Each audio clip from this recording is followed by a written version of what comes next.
Hi friends, நம்ம தனுஸ்ரீ பாப்பா smart ஃபோனோட அப்டேட் பார்ப்போமா?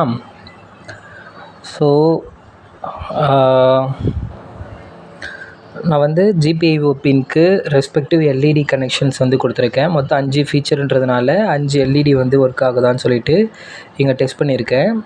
ஸோ நம்மளுக்கு ஆக்சுவலாக வந்து பார்த்திங்கன்னா 3 ப்ராப்ளம் வந்தது. 3 ப்ராப்ளம் ட்ரபுள் ஷூட் பண்ணியிருக்கோம். இன்னும் 2 ப்ராப்ளம் இருக்குது. இன்னும் 2 ப்ராப்ளம் ட்ரபுள் ஷூட் பண்ணலை. என்னென்ன 3 ப்ராப்ளம் அப்படின்னா,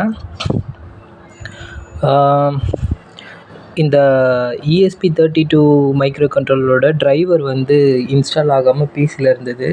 ஸோ அந்த டிரைவரை கரெக்டாக எக்ஸாக்ட் மாடியூலோட டிரைவர் பார்த்து இன்ஸ்டால் பண்ணுறதுக்கே நேற்று நைட்டு 2 மணி நேரம் ஆகிடுச்சு ஃப்ரெண்ட்ஸ்.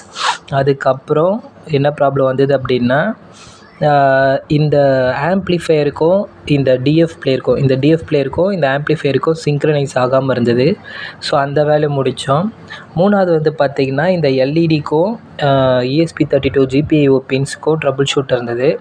ஸோ உருப்படியாக இப்போ என்ன சக்ஸஸ் பண்ணியிருக்கோம் அப்படின்னா, இந்த ஜிபிஐஓ 5 லைட் இருக்குது இல்லையா, இந்த 5 லைட்டுக்கும் ஜிபிஐஓ பின்ஸ் மூலிமா கனெக்ஷன் வந்து 500 மில்லி செகண்டுக்கு வர மாதிரி கனெக்ட் பண்ணியிருக்கேன். ஸோ இந்த ப்ரோக்ராம் லாஜிக் வைஸ் தான் இது வந்து டெஸ்டிங் ஆகிட்டுருக்கு. இப்போ நான் என்ன பண்ணணும் அப்படின்னா, இந்த பட்டன் இருக்கு இல்லையா, இந்த ரெஸ்பெக்டிவ் பட்டனை ப்ரெஸ் பண்ணும்போது ரெஸ்பெக்டிவ் லைட் எரியணும். ஸோ இந்த மெமரி கார்டு உள்ள 5 சாங்ஸ் வந்து போட்டிருக்கேன். அந்த 5 சாங்ஸும் 001, 002, 003, 004, 005 அப்படின்ற ரீநேமில் கொடுத்துருக்கேன். ஸோ அதே ரீநேமில் எனக்கு இந்த ஒவ்வொரு பட்டன் ப்ரெஸ் பண்ணும்போதும் ஒவ்வொரு MP3 வந்து ப்ளே ஆகணும். அதுக்கேற்ற மாதிரி இந்த எல்இடி லைட் வந்து க்ளோ ஆகணும். ஸோ இதுதான் ஒட்டு மொத்தமாக தனுஸ்ரீ பாப்பா ப்ராஜெக்டோட ஸ்கோப்பு. ஸோ இதை வர வைக்கிறதுக்கு தான் போராடிட்டுருக்கேன். ஸோ ஃபார் இதுதான் நம்மளோட ப்ராஜெக்ட் அப்டேட்டு.